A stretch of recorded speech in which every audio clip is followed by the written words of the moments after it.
గజం భూమి కేవలం 5,500 రూపాయలతో 135 గజాల భూమి కేవలం 7 లక్షలు మాత్రమే. నమస్కారం Shashikanth garu. Pallavi Prashanth Bigg Boss title winner. ఎప్పుడైతే అరెస్ట్ చేయడం జరిగిందో రకరకాల కథనాలు అయితే మనం వింటూ ఉన్నామండి. అయితే కొత్త కొత్త కోణాలు మనకి వినిపిస్తూ ఉన్నాయి.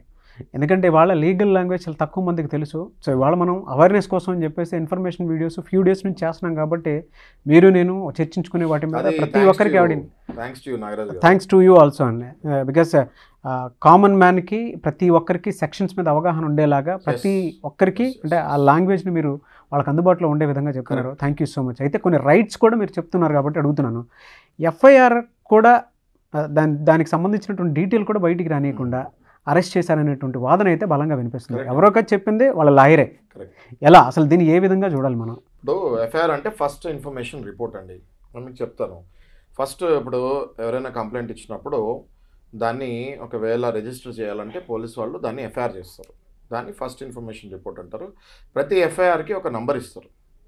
ఆ నంబరు మనం వ్యూ ఎఫ్ఐఆర్ అని ఒక వెబ్సైట్ ఉంటుంది తెలంగాణ పోలీస్ డిపార్ట్మెంట్లో. ఆ వ్యూ ఎఫ్ఐఆర్కి వెళ్ళి ఆ నెంబర్ కొడితే ఆ ఎఫ్ఐఆర్ అందులో కనిపిస్తుంది మనకి. సహజంగా అది గవర్నమెంట్ ఇంతకుముందు గవర్నమెంట్లో 24 అవర్స్లో అది రిఫ్లెక్ట్ అయ్యేది. ఓకే, ఇప్పుడు ఎలా అవుతుందో మరి we have to check now. మొన్నే గవర్నమెంట్ వచ్చింది కాబట్టి. సో ఈ వ్యూ ఇప్పుడు వీళ్ళ లాయర్ చెప్పింది ఏంటి అంటే, మన పల్లవి ప్రశాంత్ లాయర్ చెప్పింది ఏంటి అంటే ఎఫ్ఐఆర్ కనిపించట్లేదు ఆన్లైన్లో అంటున్నారు. పోలీస్ స్టేషన్కి వెళ్తే ఎఫ్ఐఆర్ ఇవ్వట్లేదు అంటున్నారు. జనరల్గా 100% ఈ పల్లవి ప్రశాంత్ని లోపలికి పంపించే ముందు వాళ్ళ కౌన్సిల్ అంటే అడ్వకేట్ వాళ్ళ కౌన్సిల్కి కంపల్సరీ రిమాండ్ డైరీ ఇవ్వాలి. ఓకే, నెక్స్ట్ ఎఫ్ఐఆర్ కూడా కాపీ ఇవ్వాలి. రూల్ ప్రకారం అది కంపల్సరీ ఇవ్వాలి. Okay, that is right of the accused. Accused అంటే ఏంటి? నింద మోపబడిన వ్యక్తి, నిందితుడు కాదు, నింద మోపబడిన వ్యక్తి. ఈ అక్యూజ్డ్ నెంబర్ 1 అని మనకు తెలుస్తుంది.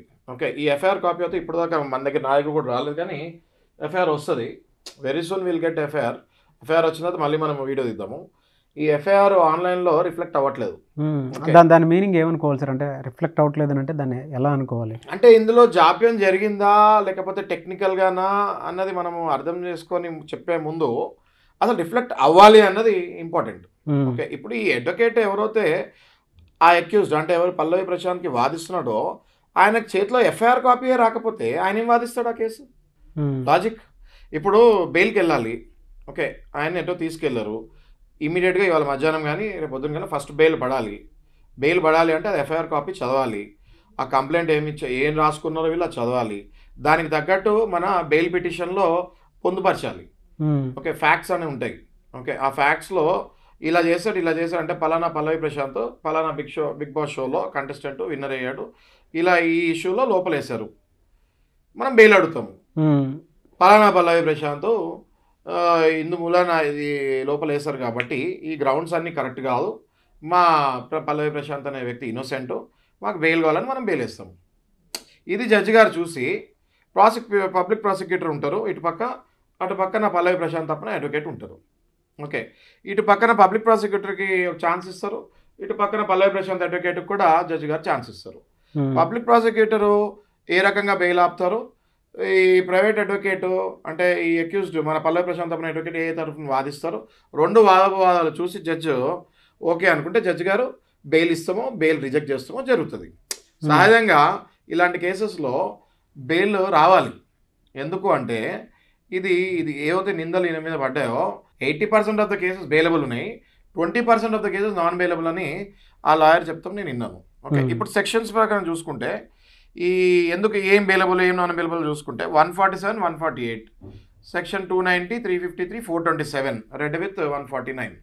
ఓకే, ఇవన్నీ కూడా రైట్స్ గుంపులుగా వచ్చి కొట్లాడతాము లేదా పబ్లిక్ సర్వెంట్స్ని ఇబ్బంది పెడతాము. ఇంకోటి ఏంటంటే ఈ ఆర్టీసీ అద్దాలు పగలగొట్టేటప్పుడు డ్రైవర్ కూడా తగిలిందని విన్నాము. ఓకే, అంటే డ్రైవర్ కూడా పబ్లిక్ సర్వెంట్, పోలీస్ ఎట్లనో డ్రైవర్ కూడా అట్లనే. ఓకే, వీళ్ళంతా గవర్నమెంట్ ఎంప్లాయీస్ కదా. గవర్నమెంట్ సర్వెంట్స్కి ఏమైనా ఇబ్బంది పెడితే ఇది 429 కిందకు వస్తుంది, 353 కిందకు వస్తుంది. ఇవన్నీ సెక్షన్స్లో ఈ అప్ టు 5 years ఉంటుంది, అప్ టు 7 years ఉంటుంది. ఏదైతే 7 years దాటుతుందో దాంట్లో స్టేషన్ బెయిల్ రాదు.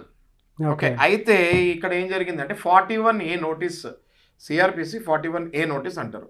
Arnesh Kumar versus state of Bihar అని ఆ కేసు నుంచే స్టార్ట్ అయింది ఈ 41A నోటీస్ అన్నది. ఓకే, ఇంతకుముందు 1 year ఉన్నా 6 months ఉన్నా 2 years ఉన్నా పనిష్మెంట్ తీసుకెళ్ళి ఫస్ట్ జైలు వేసేవాళ్ళు, ఏది జడ్జి గారు పర్మిషన్ అడిగి. ఎప్పుడైతే ఈ కేసెస్ మిస్యూజ్ అవుతున్నాయో, ఈ 7 ఏళ్లకి తక్కువ ఉన్న కేసెస్ అన్నీ కూడా జైల్లో వేస్తానికి లేదు. ఓకే, కంపల్సరీ స్టేషన్ బెయిల్ అంటే స్టేషన్లోనే పోలీసే బెయిల్ ఇచ్చేస్తాడు, దాన్నే 41A నోటీస్ అంటారు. అక్కడ ఒక సిగ్నేచర్ తీసుకుంటారు, ఒక ఇద్దరు షూరిటీలో, లేకపోతే ఒకళ్ళు షూరిటీ ఆధార్ కార్డు వాళ్ళ తీసుకొని రూపాయి కూడా తీసుకోరు ఎక్కువ. ఓకే, అంటే there is compulsory station bail ఇచ్చి పంపించేస్తారు. స్టేషన్ బెయిల్ ఇచ్చి పంపించేటప్పుడు ఇది అందరూ అర్థం చేసుకోవాల్సింది ఏంటంటే, స్టేషన్ బెయిల్ ఇచ్చి పంపిస్తే మీరు నిర్దోషని కాదు, మీరు దోషని ఎలాగో కాదు, కానీ మీరు పోలీస్ ఫోన్ చేసినప్పుడల్లా పోలీస్ స్టేషన్కి రావాలి, సహకరించాలి. నింద ఉంది కాబట్టి ఈ కేసులో 41A ఇవ్వకుండా అరెస్ట్ చేస్తారు. ఎఫ్ఐఆర్ లేదు, 41 అసలు 41 నోటీస్ లేదు, 41A నోటీస్ లేదు, ఏమి లేదు, ఎఫ్ఐఆర్ లేదు. అసలు ఈ లాయర్కి ఏం చేయాలో కూడా అర్థం కాని పరిస్థితిలో ఉన్నాడు ఇప్పుడు. ఓకే, జనరల్ గా అయితే ఇది కరెక్ట్ కాదు. ఇలాంటప్పుడు మనం ఏం చేయాలంటే హైకోర్టుని ఆశ్రయించాలి. ఇమీడియట్ గా హైకోర్టుని ఆశ్రయించి ధర్మాసనాన్ని ఇమ్మీడియట్ గా ఈ విషయం మనం చెప్పాలి, ఈ పోలీస్ వాళ్ళు మాకు ఇబ్బంది పెడతారని చెప్తే హైకోర్టు డైరెక్షన్ ఇస్తుంది, ఈ పలానా అడ్వకేట్కి ఇమీడియట్ గా మీరు ఎఫ్ఐఆర్ అవి ఇవ్వండి అనేసి. ఓకే, నాకు తెలుసు అది ఆశ్రయించి కూడా ఉంటారని నేను అనుకుంటున్నాను. వితిన్ 1 day రిలీఫ్ వచ్చేస్తుంది. పల్లవి ప్రశాంత్ని సాయంత్రం పూట అదుపులోకి తీసుకున్నారు. రాత్రి జడ్జి గారి నివాసం దగ్గర నుంచి 16mm నాంపల్లి కోర్టు జడ్జి గారి నివాసం మారేడుపల్లి దగ్గర నుంచి పర్మిషన్ తీసుకొని జ్యుడిషియల్ రిమాండ్ పంపిస్తాం జరిగిందని వింటున్నాం. ఓకే, అది కూడా తిను క్లెయిమ్ చేసుకునేది ఏంటి అంటే, పల్లవి ప్రశాంత్ అసలు డైరెక్ట్ రాగానే మొత్తం ఆ TV5 చుట్టూ తిప్పి పోలీసులు అటు తీసుకెళ్ళి చాలా ఇబ్బంది పెట్టి చేశారని మనం వింటున్నాం. అవన్నీ ఒకవేళ ఈయన చెప్పింది కరెక్ట్ అయ్యి ఆ లాయర్కి అది కరెక్ట్ అనిపిస్తే ఫస్ట్ ఆ లాయర్ చేయాల్సిన పని ఏంటి అంటే హైకోర్టుని ఆశ్రయించాలి. అసలు ఈ కేసులో లాయర్ క్లియర్గా మీడియాలో చెప్తున్నారు, నాకు ఎఫ్ఐఆర్ రాలేదు బాబు అని మొత్తుకుంటున్నాడు ఆయన. అక్కడ మీడియాలో మొత్తుకునే బదులు ఇమీడియట్గా హైకోర్టుకి ఆశ్రయించి ఇది పరిస్థితి అని చెప్పి ఇమీడియట్ లంచ్ మోషన్ అంటే పొద్దున్న చేస్తే సాయంత్రం కల్లా రిలీఫ్ వస్తుంది హైకోర్టులో. లంచ్ మోషన్లో వేసి ఇమీడియట్ సాయంత్రం కల్లా ఎఫ్ఐఆర్స్ చేతిలోకి తీసుకొని ఆ ఎఫ్ఐఆర్లో ఏం పొందుపరిచారో చూసుకొని లోవర్ కోర్టుకి వెళ్ళి బెయిల్ వేసుకొని తెచ్చుకోవాలి. ఓకే, సో ఇది ఎందుకు చేయట్లేదు అన్నది మనం ఆలోచించాలి. మేబీ ఆ లాయర్ కూడా చేస్తూ ఉండొచ్చు, we can't comment so soon. ఇది పద్ధతి అని చెప్తున్నాను నేను మీకు. నేను తీసుకుంటే మాత్రం వితిన్ ఇమీడియట్గా అసలు ఇవన్నీ ఇటు అటు ఎఫ్ఐఆర్లకు పరిగెత్తకుండా డైరెక్ట్ నేను హైకోర్టుకి వెళ్ళేవాడిని, లంచ్ మోషన్లో అప్లై చేసుకుని ఆ రిలీఫ్ తెచ్చుకునేవాడిని, వెంటనే ఎఫ్ఐఆర్ కాపీ చేతికి తీసుకొని ఆ కంప్లైంట్ ప్రకారం బెయిల్కి వెళ్ళిపోయేవాడిని. Okay, this is what I would have done. So what is stopping him అన్నది వీ షుడ్ నో మోర్. టెక్నికల్గా నేనైతే ఇలా వెళ్ళేవాడిని, టెక్నికల్గా ఆయన కూడా ఇంటెలిజెంట్ లాయర్ అనిపిస్తున్నాడు, బట్ టెక్నికల్గా ఏం వెళ్తాడో ఇప్పుడు చూడాలి. ఇప్పుడు నాగరాజు గారు పోలీస్ వాళ్ళు కరెక్ట్గా సహకరించకపోతే మనకి మొత్తం 5 రిట్లు ఉంటాయండి. అందులో ఒక writ of mandamus. Okay, mandamus అంటే దాని అర్థం ఏంటి అంటే any government official including police officers ఒకవేళ వాళ్ళు సహకరించకపోతే వెంటనే హైకోర్టులో ఆ రిట్ వేసుకొని ఇమీడియట్ వితిన్ 24 hours మనం రిలీఫ్ తెచ్చుకోవచ్చు. ఓకే, ఆ రిట్ వేసుకొని మనం వెంటనే రిలీఫ్ తెచ్చుకొని ఆ డాక్యుమెంట్స్ కావాల్సినవి తీసుకొని వెంటనే బెయిల్ అప్లై చేసుకొని ఈ ప్రశాంత్ అయితే బయటకు తీసుకురావచ్చు. సో ఇదంతా ఏంటి అంటే బేసిక్గా 41A నోటీస్ ఇవ్వాలి, లేదా ఈ డాక్యుమెంట్స్ అయినా చేతికి ఇవ్వాలి. ఇవన్నీ జరగలేదు. It's too early to comment on anyone, but ఇది జరగలేదు కాబట్టి మనము వీ కెన్ టెల్ దట్ ఎక్కడో ఏదో అనుమానంగా ఉంది, we should no it properly. ఎవరైనా ఏమైనా ఇన్ఫ్లుయెన్స్ చేస్తున్నారా, ఎవరైనా ఏమైనా అడ్డు పెడుతున్నారా అన్నది అది తెలుసుకోవాలి. వితిన్ 24 hours మనకు క్లారిటీ వచ్చేస్తుంది. అదేండి, అంటే ఆయన ఇందాక లాయర్ గారు ఒక మాట అంటుంది జరిగింది, అంటే 48 hours గడిచినా కూడా నాకేం అర్థం కాకుండా ఉంది అన్నదిగా మీరు విన్నారు కదా. ఎస్ ఇట్లాంటప్పుడు ఏం చేయాలంటే అసలు 48 hours ఆగకూడదు.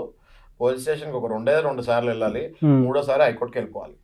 ఈ రిట్ ఆఫ్ మ్యాండమస్ పెట్టిందే అందుకు. రిట్ ఆఫ్ మ్యాండమస్ పెట్టిందే ఎవరైనా హైయర్ ఆఫీషియల్స్, గవర్నమెంట్ ఆఫీషియల్స్ మీకు సపోర్ట్ చేయట్లేదు, మీకు కోఆపరేట్ చేయట్లేదు అన్నప్పుడు వెంటనే హైకోర్టుకి రిట్ ఆఫ్ మ్యాండమస్కి వెళ్ళాలి, మనకు కావాల్సింది తెచ్చుకోవాలి, కోర్టుకి వెళ్ళిపోవాలి. అలా సార్, అంటే అన్ని కేసెస్ అంటే అన్ని సెక్షన్స్ బెయిల్ వస్తుందండి.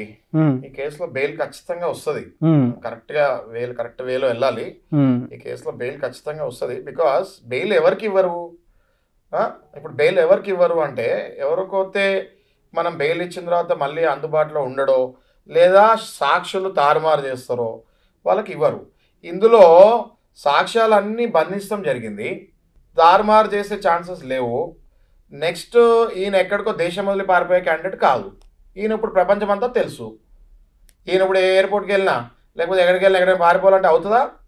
ఈ అబ్బాయి అందరికీ తెలుసు, ఇప్పుడు ఫేమస్ కదా, రైట్? ఎక్కడికి వెళ్ళే ఛాన్స్ లేదు, ప్లస్ సాక్ష్యాలు తారుమారే ఛాన్స్ లేదు. ఎందుకంటే ఈ సాక్ష్యాలన్నీ పబ్లిక్ కేసెస్ కదా ఇవన్నీ. ప్రైవేట్ కేసు అయితే ఎవరైనా పట్టుకుని తారుమారు చేస్తాడు. పబ్లిక్ కేసులు సీసీ కెమెరాల్లో, అన్నపూర్ణ స్టూడియోస్ ఎదురుగుండా, మెట్రో కింద పెట్టిన కెమెరాల్లో అన్నీ క్యాప్చర్ అయినాయి.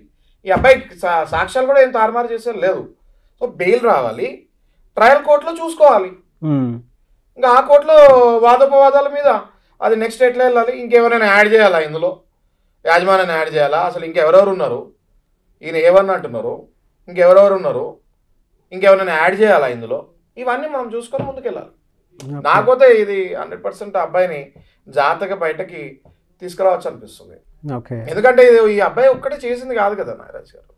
అర్థం చేసుకోవాల్సింది ఏంటి అంటే ఈ అబ్బాయి ఒక్కడే చేసింది కాదు ఇది.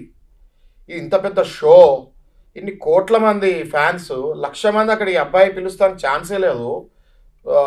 లోపల బంధించి ఉన్నాడు ఈ అబ్బాయి, ఓన్లీ మైక్రోఫోన్, ఫోన్ కూడా లేదు ఆయన దగ్గర, అవునా కదా? సో నాకు తెలిసి ఈ అబ్బాయి ఈ కేసులో నుంచి సురక్షితంగా బయటపడతాడని నేను చెప్పట్లే, కానీ ఈయనతో పాటు ఒక 10 మంది యాడ్ అవుతారు, అలా తగిన పనిష్మెంట్స్ ఉంటాయి. స్లోగా ఈ నీట్ టు కమ్అట్. చూద్దామండి, అంటే ఫర్దర్గా ఏ విధంగా ఉంటుందని దాని మీద. అంటే ఎఫ్ఐఆర్ కాపీ వచ్చిన తర్వాత అందులో ఏముంటుంది అనేది కూడా తెలుస్తుంది కదా. ఇందాక అన్నారంటే ఆన్లైన్లో ఇంకా రాలేదు, వచ్చే అవకాశం ఉందని చెప్పేసి 24 hours ఆన్లైన్లో రావాలి నాగరాజు గారు. లేదా ఈ అడ్వకేట్ ఎవరైతే మీడియాలో చెప్తున్నారు నాకు ఎఫ్ఐఆర్ లేదని, అలాంటి టైంలో హైకోర్టుకి వెళ్ళి హైకోర్టుని ఆశ్రయించి వెంటనే డైరెక్షన్ తీసుకోవాలి పోలీస్ డిపార్ట్మెంట్ దగ్గర నుంచి. ఓకే, సో ఏదో ఒకటి నాకు తెలిసి రేపటికల్లా క్లారిటీ వస్తుంది. చూద్దామండి ఏ విధంగా ఉంటుందని. Anyways thank you so much Shashikanth గారు.